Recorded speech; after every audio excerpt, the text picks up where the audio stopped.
దేవుని పిల్లలు అయి ఉన్నాం. లోకంలో ఉన్నప్పుడు చెప్తాం, ఇప్పుడు దేవుని పిల్లలు అయిన తర్వాత అది మనకి చెల్లుబాటు కాదు.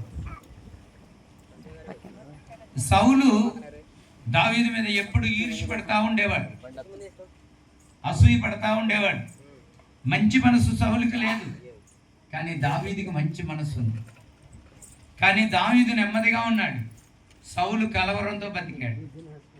ఈరోజు మన జీవితంలో ఏం దానికి పెద్ద మ్యాటర్ ఏం అవసరం లేదు.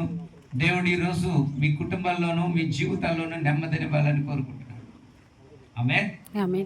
నెమ్మది లేకుండా ఎవరైనా వచ్చారేమో. అయితే ప్రభు చెప్తున్నాడు, నన్ను ప్రేరేపించాడు, నెమ్మది లేని నీకు నెమ్మది కావాలా, నెమ్మది లేని నాకు నెమ్మది కావాలా. అయితే ప్రశాంతంగా మనలో దేవునికి ఇష్టమైన క్రియలు ఏమైనా ఉన్నాయేమో అన్ని డిలీట్ చేసి ఆయనకి ఇష్టమైన రీతిలో బ్రతకడానికి మనం ఇష్టపడితే దేవుడు ఖచ్చితంగా ఎవరికి నెమ్మది ఉన్నా లేకపోయినా నీకు నీ కుటుంబానికి నా దేవుడు నెమ్మదినిస్తాడు.